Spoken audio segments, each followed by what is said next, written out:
Assalamualaikum dan salam sejahtera. Bertemu kita kembali di studio malam. Saya Fitri Hazim. Dan juga saya Nazlin Najib. Baik, selepas anda bersama dengan Syasha Jamal di Inspirasi Daton Kimpon serta Putri Ashikin di RSFW serta THMI di program WhatsApp. Ini kami kembali 10 bersama 1 jam bagi pembawaan segmen topik yang lebih segar, bertenaga, terkini, tepat, padat, komprehensif dan inklusif. Baik, studio malam seperti biasa pada hari Khamis kami mulakan dengan segmen Tanya Doktor. Dan malam ini kami akan bawakan kepada anda satu lagi penyakit yang mungkin kita kurang sedar kehadirannya, tapi kita kena ambil tahu dan berapa pentingnya penyakit ini, iaitu Polycystic Ovary Syndrome atau lebih mesra dikenali sebagai PCOS. Dianggarkan 1 dari 15 wanita sebenarnya menghidap PCOS ini dan mengalami kesukaran untuk hamil. Dan sindrom ini adalah gangguan hormon biasa yang kita fikir kadang-kadang tanpa sedar kita ingatkan perkara itu hanyalah biasa, tetapi sebenarnya boleh mengganggu kesuburan kita. Untuk kita lebih tahu dan betapa pentingnya ataupun bahayanya penyakit ini, bersama kami malam ini ialah Dr. Salini Suhaila Nasir, merupakan perunding sakit puan dan juga pakar fertility. Apa khabar doktor? Selamat datang. Selamat datang ke studio malam doktor. Terima kasih. Okey, baik doktor, mungkin sebagai pembuka kita perlu faham dulu apa itu bab kata doktor lebih mesra dengan PCOS di kalangan pesakit. Mungkin doktor boleh terangkan apa itu sebenarnya penyakit PCOS. Okey, Polycystic Ovarian Syndrome ini adalah satu spektrum gangguan penyakit yang melibatkan masalah kronik ovulasi, dan juga kelebihan hormon androgen di dalam darah, iaitu hormon testosteron pada wanita, dan juga pesakit mengalami masalah kegemukan yang melampau. Dan mengalami masalah insulin resistant ataupun rintangan insulin, dan yang terakhir ialah polycystic ovary itu sendiri.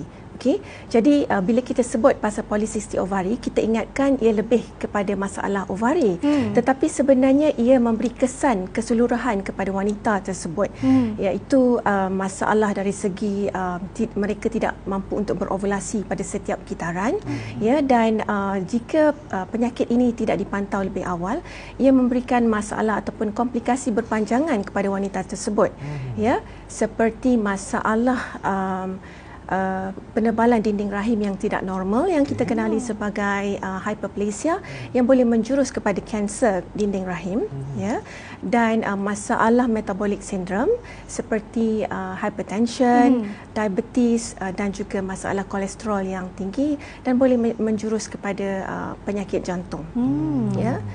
Okey, secara umumnya pada peringkat umur yang ke berapa boleh didiagnose ataupun kita boleh mengenal pasti bahawa seseorang wanita itu mengidap penyakit PCOS ini, dan juga adakah ketika wanita itu dalam keadaan remaja lagi ataupun sudah meningkat seawal dewasa, umur berapa? bagaimana? Sebenarnya tidak ada tempoh masa yang tepat untuk kita kata seseorang itu mengalami PCOS, sebab kemungkinan remaja dengan wanita dewasa mengalami simptom yang berbeza dan pada masa yang berbeza. Tetapi kajian ada menunjukkan seawal usia 9 tahun sehingga usia 40 tahun mereka boleh mengalami masalah polycystic ovary ini. Jadi seperti yang dinyatakan tadi, 1 hingga 10 atau 15 wanita, dan di dalam dunia ini terdapat lebih kurang 7 juta wanita mengalami polycystic ovary. Pak Doktor sebutkan di awal tadi PCOS selalunya melibatkan wanita yang ada masalah kegemukan. Apakah ini terlibat sama orang yang di dalam golongan obesiti? Apakah mereka ini terkesan secara langsung atau bagaimana? Sebab kalau kita tengok dari segi faktor ataupun penyebab kepada polycystic ovary ini, secara etiologinya dari segi perubatan masih belum betul-betul dikenal pasti, tetapi ada kaitan menunjukkan melalui masalah dari segi genetik dan juga faktor persekitaran, iaitu environmental punya, contohnya seperti kita punya pemakanan yang tidak sihat, makan secara berlebihan, gaya hidup yang tidak sihat, kurang exercise, dan juga masalah kegemukan. Jadi faktor-faktor ini kadang-kadang boleh menjuruskan menjadi penyakit polycystic, ataupun polycystic itu sendiri yang menyebabkan masalah kegemukan. Jadi dan gabungan antara dua ni, salah satu lagi ialah penyebab kepada insulin resistant, iaitu rintangan pada insulin. Maknanya badan kita tidak dapat insulin tidak dapat mengalami proses seperti kebiasaannya. Seperti angka yang dikongsikan oleh Nazlin dengan doktor sebentar tadi, di mana boleh jadi daripada 1 daripada 10 hingga 15 wanita itu mempunyai risiko untuk mengalami penyakit ini. Dan secara global, secara mengikut dunia juga 7 juta, yang mempunyai penyakit ini. Jadi pentingnya untuk kita mengetahui apakah punca-punca kesan-kesannya supaya angka ini tidak meningkat untuk di masa hadapan. Kalau kita nak bercakap pasal obesity, kadang-kadang sejak lahir lagi setengah wanita memang dilahirkan dalam keadaan yang sudah berbadan besar atau semua. Jadi kadang-kadang pada mereka yang mengalami keadaan begini, mereka tidak pasti sama ada mereka mengalami polisistik atau tidak. Jadi contoh yang boleh kita bagi tahu ataupun yang mereka perlu sedar ialah sekiranya mereka berasal daripada keadaan badan yang agak stabil, macam BMI, body mass index yang normal, tetapi tiba-tiba mendadak naik dalam masa 2 bulan, naik sebanyak 10 kilo, ataupun keadaan badan mereka berubah menjadi lebihan rambut kepada muka, ataupun pada bahagian badan, ataupun mempunyai jerawat yang berlebihan,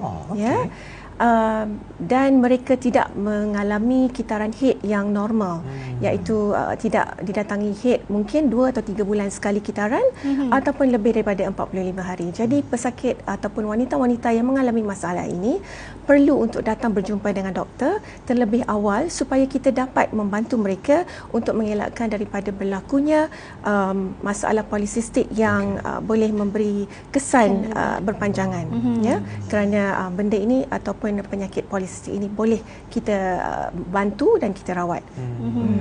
Pak Doktor kongsikan tadi antara simptom-simptom secara luaran. Dari sudut dalaman, mungkin adakah kita akan rasa sakit atau sengal seperti kalau kita bincangkan seperti minggu lepas, seperti rasa senggugut yang berpanjangan, ataupun simptom-simptom yang maksud saya daripada dalaman? Kalau luaran mungkin seperti yang doktor katakan sebentar tadi. Masalah dengan polisistik ni dalaman memang kita tidak sedar. Sebab itu apabila pesakit datang kepada kita, mereka pun agak terkejut dengan diagnosis yang kita beri, sebab mereka rasa diri mereka normal. Apabila mereka bertambah berat badan, mungkin mereka rasa itu adalah sesuatu yang agak biasa, kan? Bila ada jerawat, mungkin mereka rasa itu adalah biasa sebab hormon tak balance, Jadi benda-benda macam ini sebenarnya susah untuk kita diagnoskan ataupun untuk pesakit itu sendiri sedar yang mereka ada polisistik. So dari segi dalaman memang tidak ada. Jadi cara secara luaran mungkin kita boleh kesan. Jadi satu-satu cara untuk diagnose hanya pergi berjumpa dengan doktor untuk mengesahkan. Betul. Baik, penting ini satu rujukan untuk kita memberikan panduan, jangan ambil mudah mengenai kadang-kadang perkara-perkara kita ambil mudah tu sebenarnya. Baik. Seperti yang doktor nyatakan tadi, di mana pelbagai simptom dan juga kes yang boleh menyumbang kepada penyakit ini. Contohnya seperti masalah kegemukan dan juga ketumbuhan jerawat dan juga pelbagai lagi. Namun apa yang akan berlaku terhadap ovary dalam seorang wanita itu apabila mengalami penyakit PCOS? Penyakit polisistik.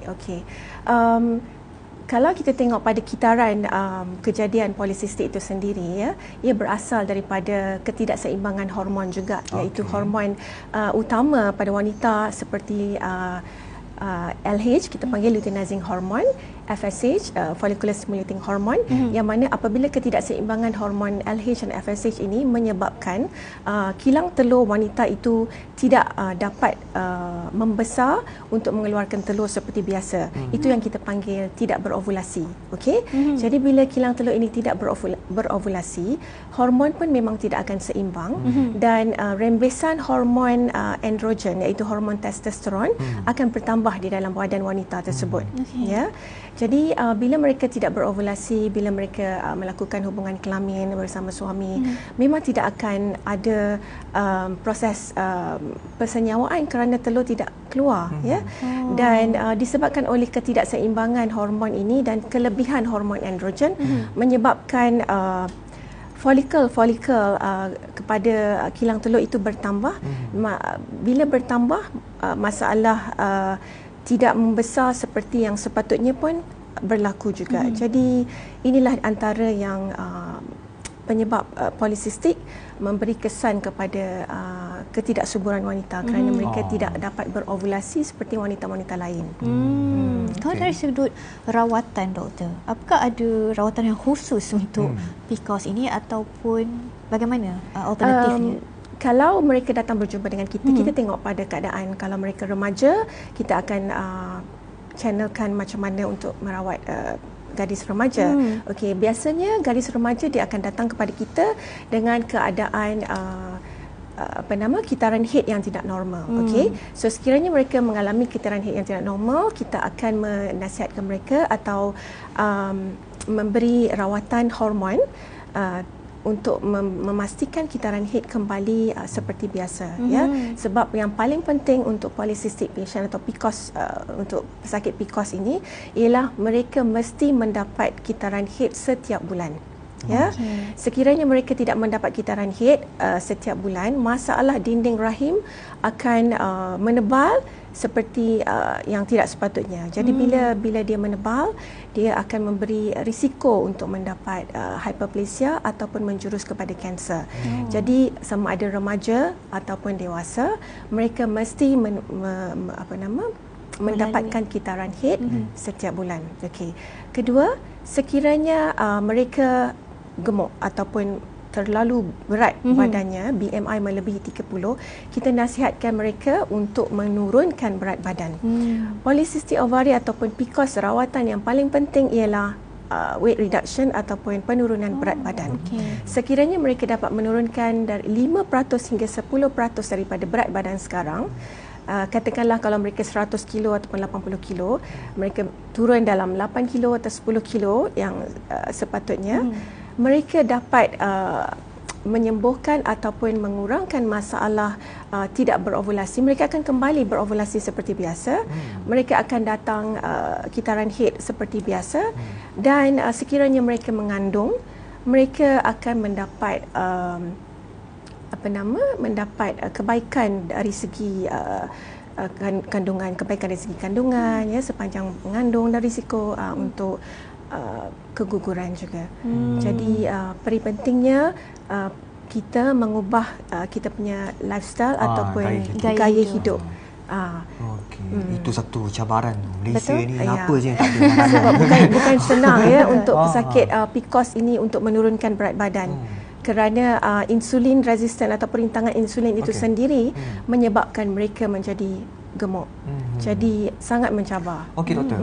Berdasarkan kepada angka-angka tadi, bagaimana secara umumnya untuk di Malaysia? Adakah ia sudah mencapai satu paras dan juga tahap yang kritikal dan juga perlu membimbangkan? Kalau kita lihat angka juga statistik rekod kesihatan di Malaysia ni, obesiti memang tak payah cakap lah, memang sangat tinggi kan.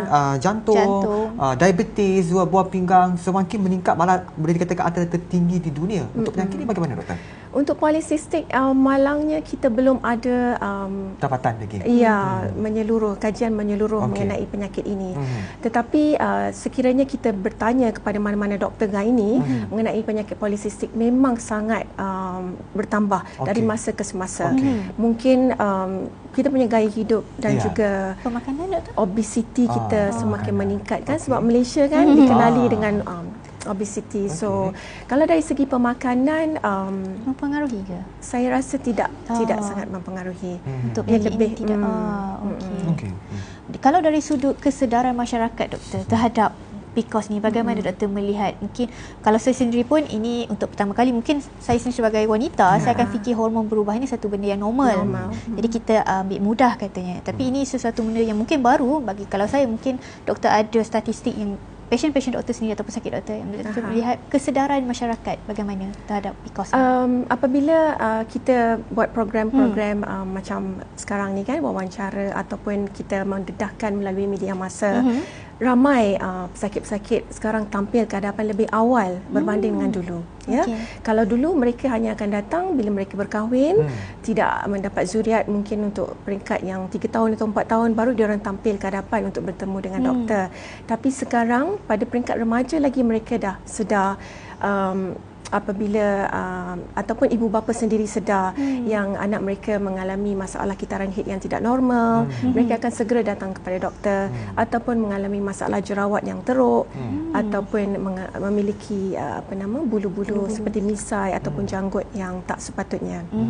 Jadi kesedaran itu memang semakin bertambah, dan kami pun ialah memang sangat berharap mereka sedar dan makin ramai tampil ke hadapan. Betul-betul bahayanya sebenarnya. Ya, diharap inisiatif yang dibawa oleh Metro IVF ni boleh membantu mengurangkan supaya penyakit ini bertambah di masa hadapan. Baik, kita akan berhenti berehat seketika. Kepada anda jangan ke mana-mana, kita kembali lagi selepas ini.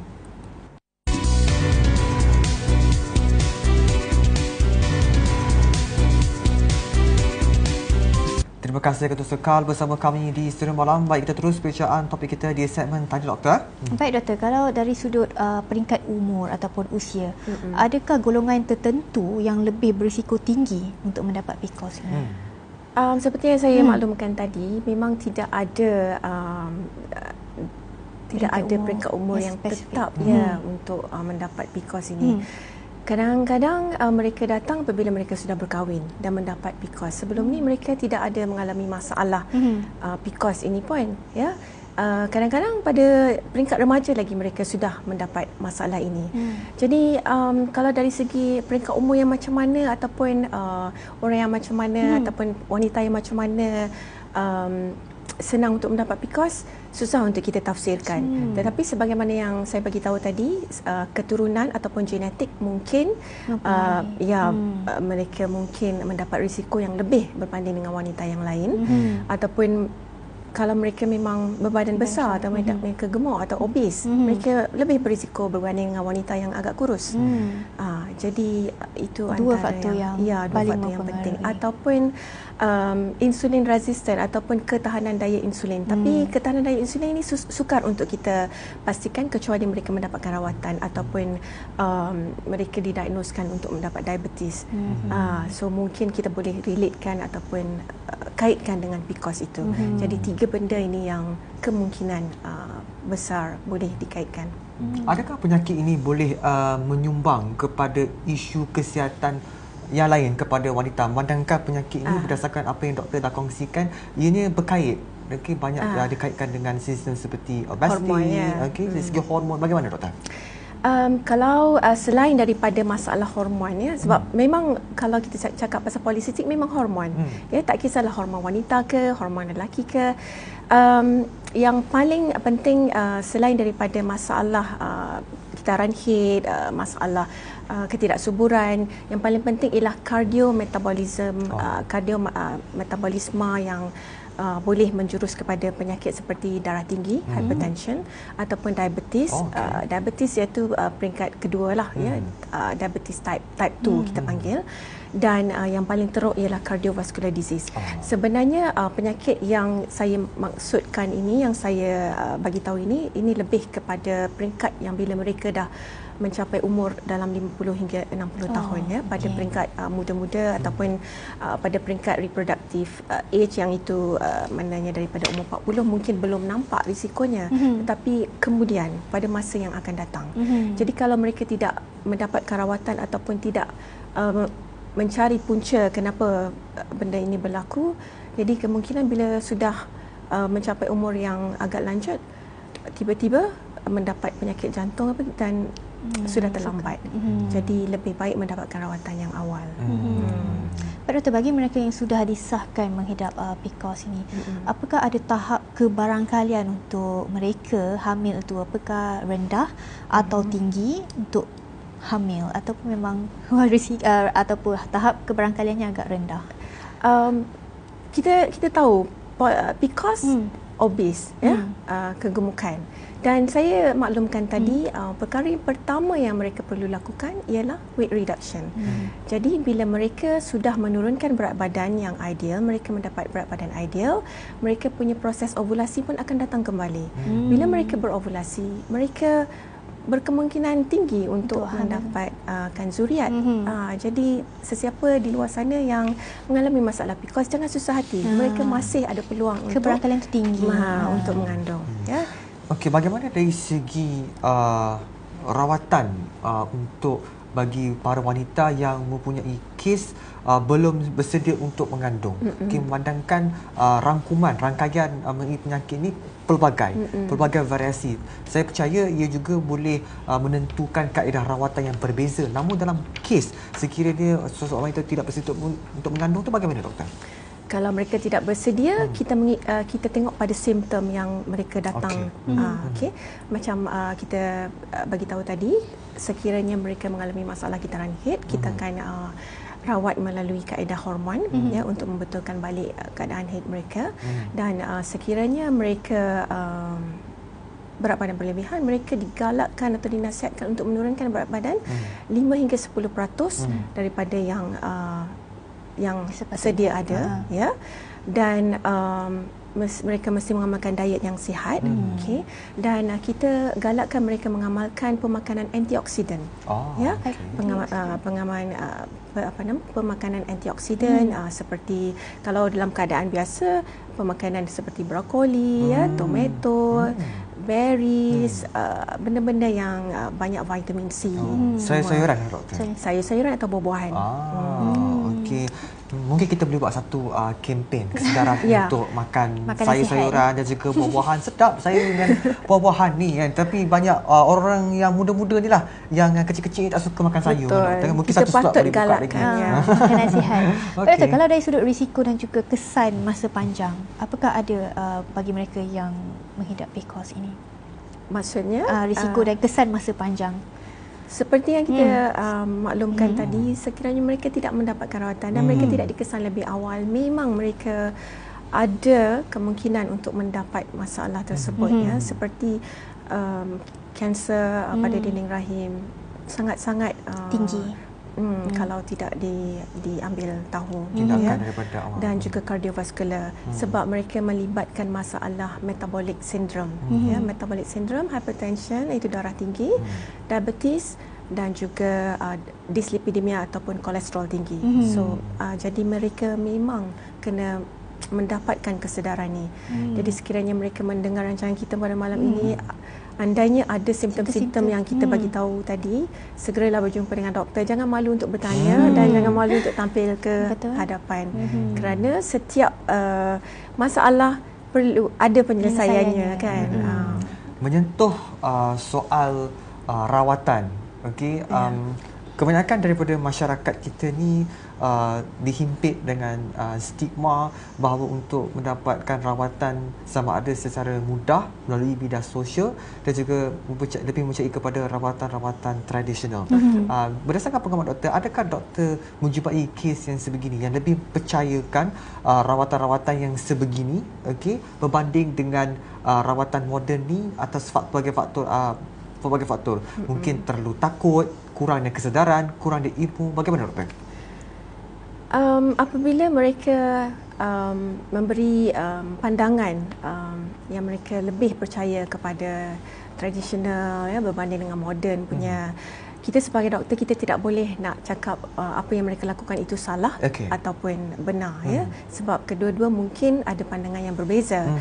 Tetapi yang paling penting untuk mereka ialah apa saja yang rawatan yang mereka ambil mesti menjurus kepada kebaikan mereka sendiri, ya. Andai kata masalah getaran haid yang tidak betul ataupun tidak tepat, andainya mereka menggunakan kaedah tradisional dan ia berjaya, tidak menjadi masalah. Tetapi mereka mesti memastikan kaedah yang mereka ambil itu adalah bertepatan. Contohnya kalau tradisional pun, kalau kita menggunakan tumbuh-tumbuhan, herbal, itu tidak salah, ya. Tapi kalau mereka menggunakan chemical yang tidak tahu ataupun tidak diperakui oleh KKM, pihak Kementerian Kesihatan, itu sebenarnya satu yang saya tidak setujulah. Bagi golongan wanita yang kurang kesedaran ini, apa yang doktor boleh perkatakan? Ini mungkin satu segmen kempen kepada bagi mereka yang kurang dari segi pengetahuan, dari segi kesedaran. Bagaimana doktor? Saya nasihatkan pada mereka jangan takut untuk berjumpa dengan doktor kerana doktor sebenarnya bukan untuk memberi kemudaratan kepada pesakit. Kami ingin membantu, ya. Dan seperti masalah PCOS ini memang kena dapatkan diagnosis yang betul. Jadi untuk mendapatkan diagnosis yang betul, simptom-simptom yang saya nyatakan itu adalah salah satunya, dan ujian ultrasound perlu dilakukan untuk mengenal pasti sama ada kilang telur mereka mengalami masalah polisistik atau tidak. Jadi kalau setakat mereka menganggap mungkin saya ni ada PCOS ataupun orang tu ada PCOS tapi tidak tampil ke hadapan, memang tidak akan ke mana. Ya. Jadi nasihat saya jangan takut untuk berjumpa dengan doktor kerana doktor yang ada sekarang semuanya baik-baik. Jangan takut doktor. Kenapa takut nak pergi jumpa doktor, pergi hospital dapatkan rawatan? Doktor bukan hantu, doktor nak bantu anda. Okey. Baik doktor, nampaknya kita sudah menghampiri ke penghujung segmen Tanya Doktor pada malam ini. Mungkin ada sesuatu yang doktor ingin rangkumkan, okey, dan juga harapan doktor sendirilah khususnya bagi golongan para wanita di sana. Silakan doktor. Kepada para wanita, saya nasihatkan kita mesti menjaga diri kita sendiri kerana kita perlu sihat untuk kita jaga orang lain, ya, terutama anak-anak, suami dan keluarga, ya. Jadi kita mesti tahu sama ada diri kita sihat atau tidak. Ialah seperti hormon kita stabil atau tidak. Jadi kalau ada apa-apa masalah yang seperti yang kita bincangkan tadi, segeralah berjumpa dengan doktor supaya kesihatan kita sentiasa terjaga. Ya, kalau kita biarkan tak ada apalah, kan, semua okeylah, tapi lama-lama takut nanti masalah itu memudaratkan. Kan? Mencegah lebih baik daripada merawat. Saya pun terfikir bersama, prevention is better than cure. Ya, betul-betul. Terjemahan dua bahasa kami bawakan kepada anda. Diharap apa yang kami bawakan pada malam ini di segmen Doktor dapat memberikan satu bikisan dan juga rujukan yang baik kepada anda. Terima kasih doktor kerana bersama kami di studio malam, dan juga kepada anda teruskan bersama kami kerana selepas ini di segmen studio malam ada sesuatu isu yang menarik kami ingin sajikan kepada anda. Teruskan kekal bersama kami. Jangan kena mana.